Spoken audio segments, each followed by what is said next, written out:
Senhor presidente, senhoras senadoras, senhores senadores, doutor Marcelo Campelo, seja bem-vindo.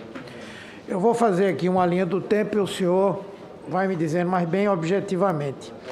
Em setembro foi quando o governo do estado do Amazonas definiu um plano de contingência para o enfrentamento à Covid, porque o número de casos já era muito grande.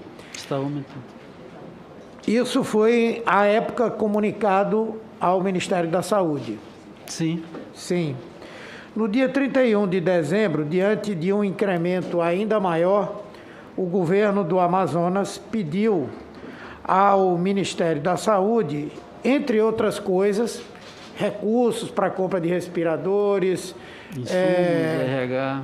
Enfim, pediu a requisição da Força Nacional de Saúde. Essa demanda foi atendida ao longo do mês de janeiro? Sim, a Força Nacional chegou e ficou no estado durante toda a crise.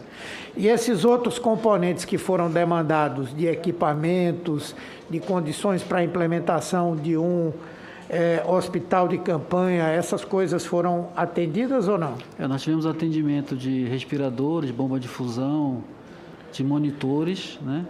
E envio de medicamentos também foram enviados. RH, o que o Ministério fez foi disponibilizar o banco de dados de cadastro dos recursos humanos no Brasil, e o Estado utilizou esse banco de dados para a contratação mais paga pelo próprio Estado.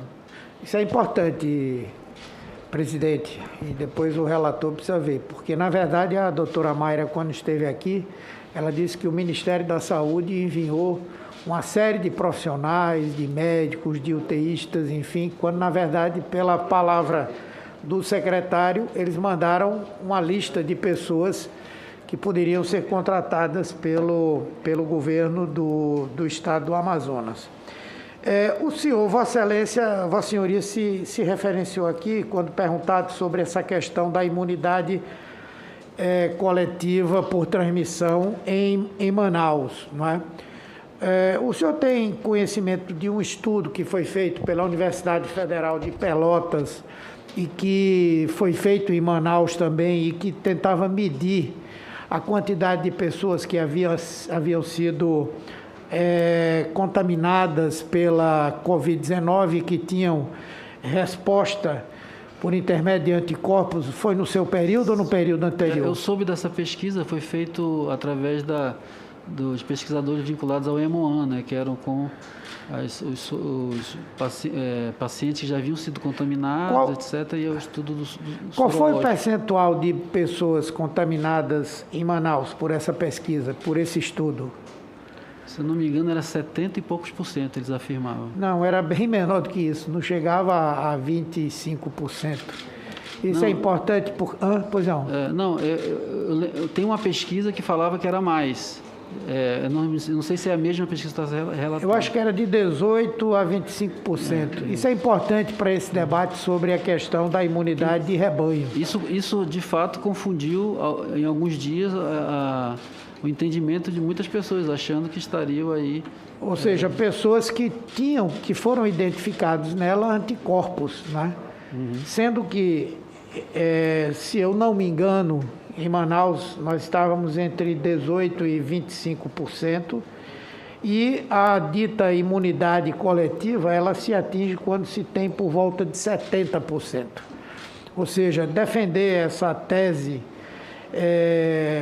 numa das cidades que mais foi castigada pela Covid-19 e tinha um percentual de pessoas com resposta compatível com ter tido a doença, chegava a isso. Quer dizer, para chegar a 70%, era preciso que muita gente fosse contaminada e que muita gente morresse. Eu pergunto, quem organizou essa resistência às medidas protetivas tomadas lá em Manaus? Quem eram os articuladores desse movimento quando o governo tentou implementar um lockdown lá na cidade? Eu não tenho o nome das pessoas, mas nós vimos eram comerciantes, pessoas que estavam querendo E o governador voltou atrás. O comércio para poder... Sendo que a Justiça restabeleceu essas medidas no dia 6. Exato. É isso? Ok. Isso é importante porque, primeiro, tem a responsabilidade do governador. O papel de um governador é atender aquilo que é necessário. Não é se submeter ao que grupos organizados tentaram fazer. Quer dizer, isso aí é, digamos, não ter a preocupação fundamental com a saúde pública e ter sido objeto dessas pressões. Nessas pressões participaram pessoas como a deputada Bia Kiss. Ela diz aqui que a pressão do povo funcionou em Manaus e obrigou o governador a voltar atrás no decreto de lockdown. Parabéns, povo amazonense. Osmar Terra, embora noticiário alarmista, Manaus tem queda importante de óbitos desde julho.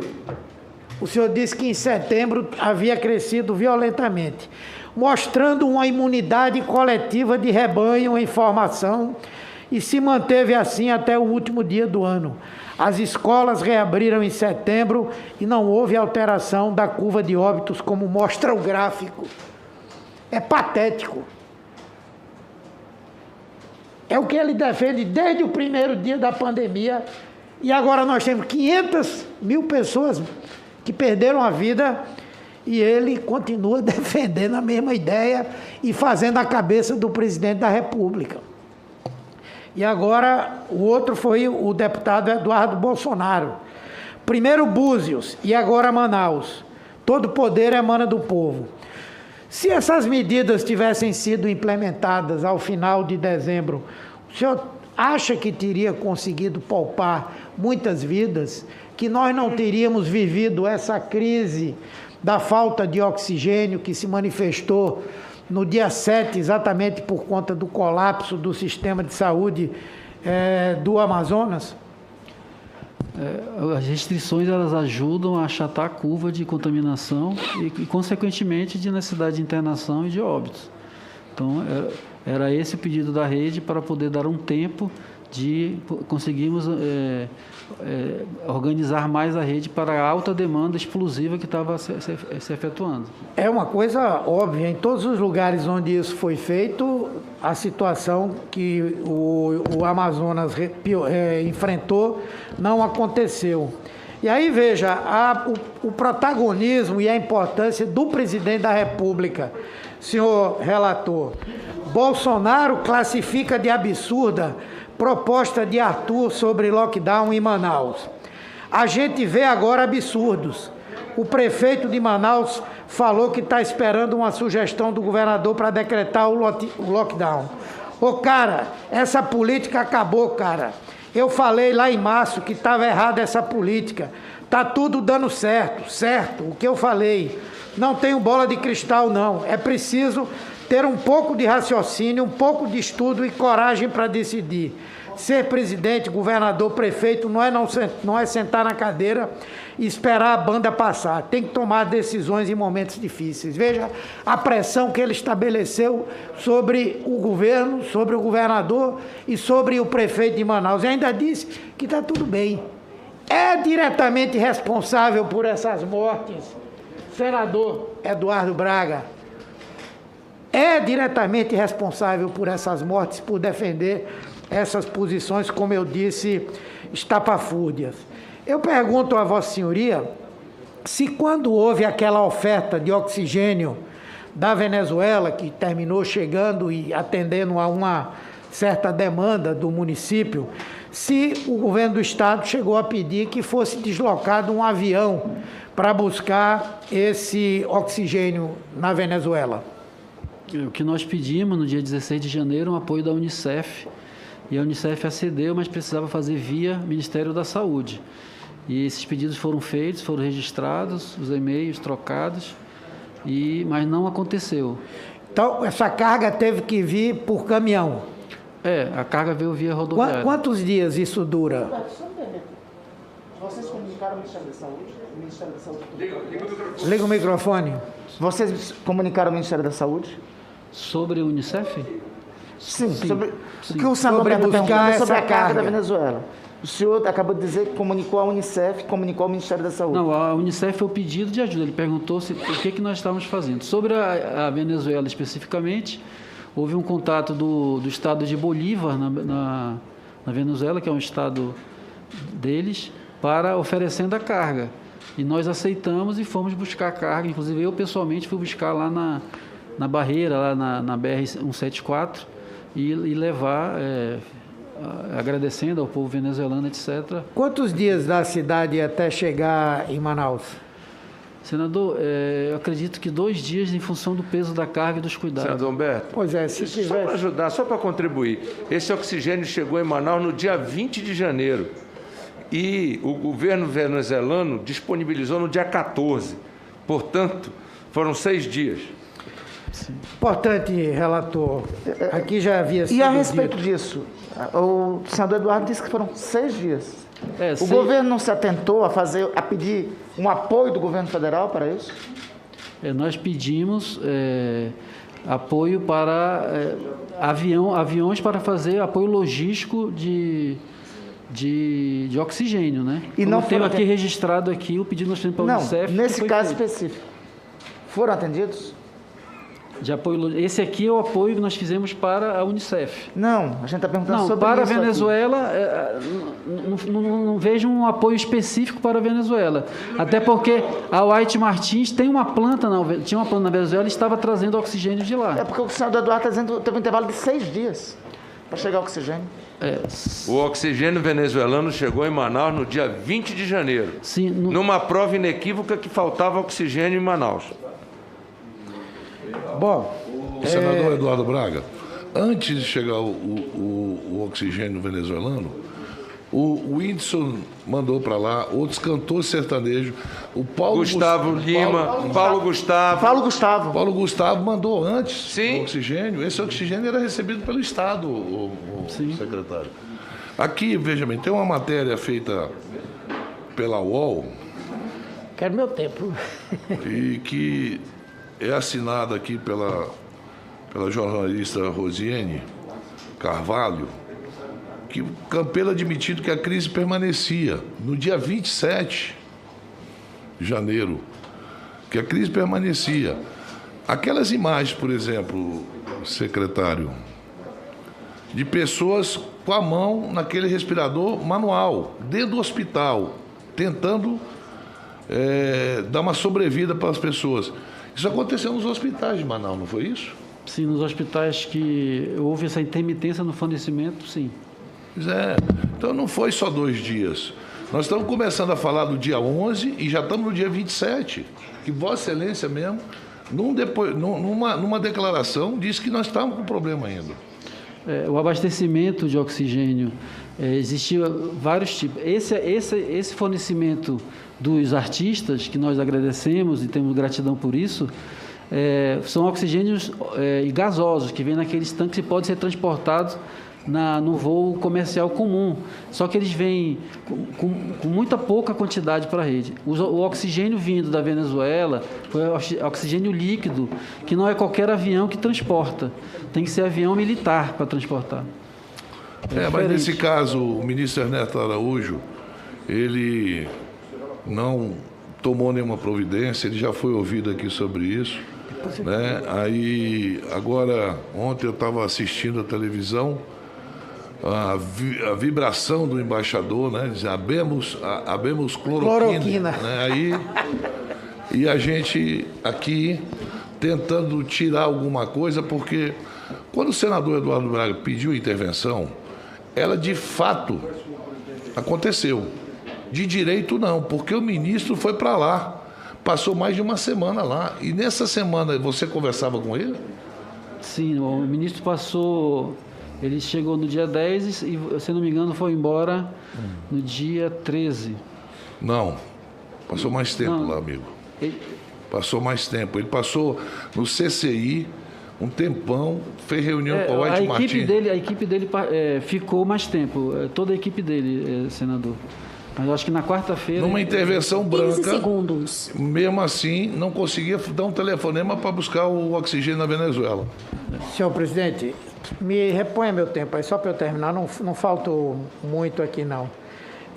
Eu queria perguntar, porque o ministro Pazuello chegou aqui e disse que o hospital de campanha de Manaus foi desmobilizado por um pedido do governo do Amazonas, sendo que ele disse que o hospital era totalmente mantido pelo governo federal. Vossa Senhoria confirma essa informação?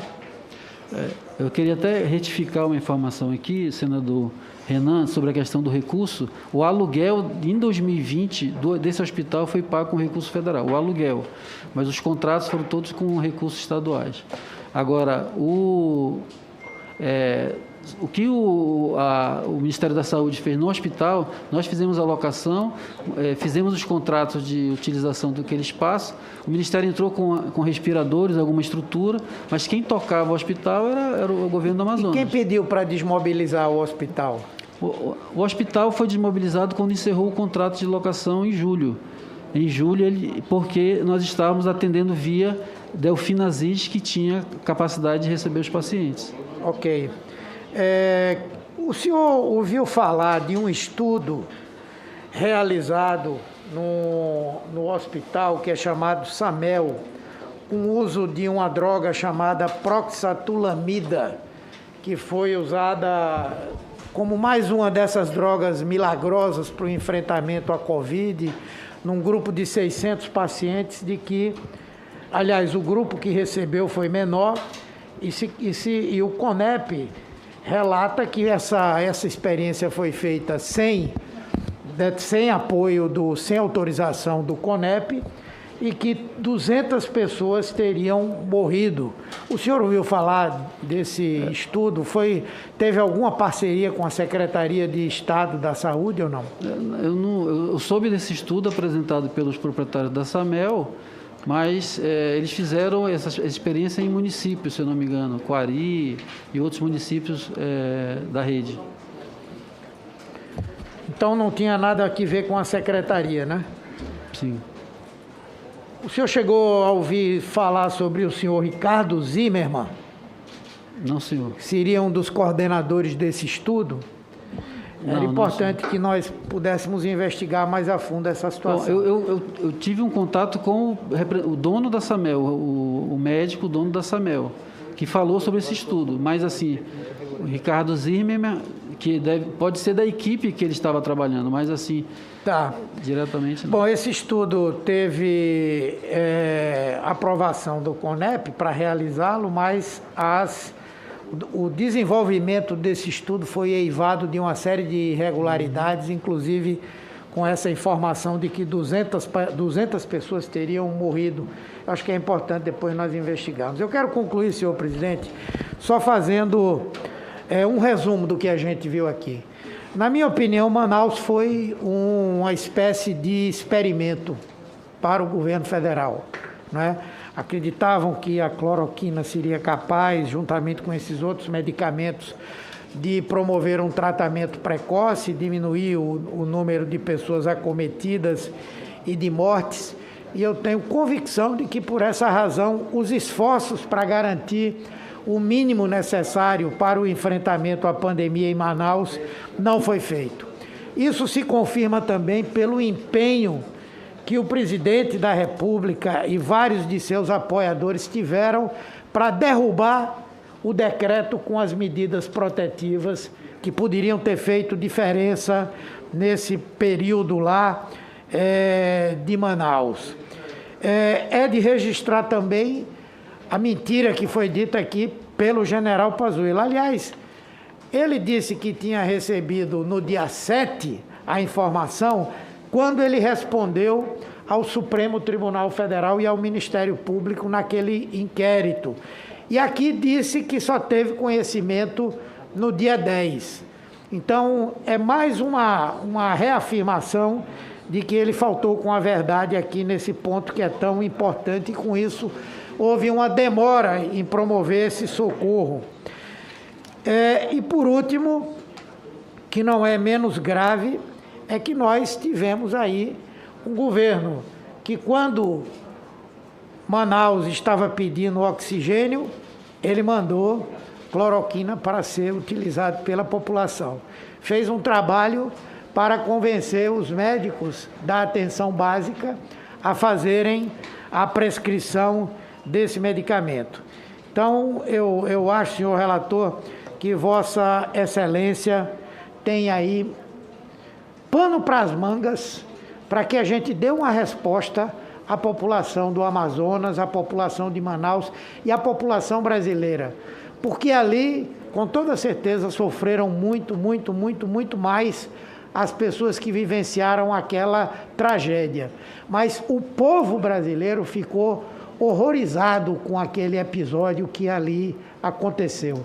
E essa CPI precisa dar uma resposta tanto aos manauaras, ao povo do Amazonas, mas à população brasileira, porque Manaus foi parte de um sofrimento coletivo, um sofrimento nacional. Obrigado. Muito obrigado.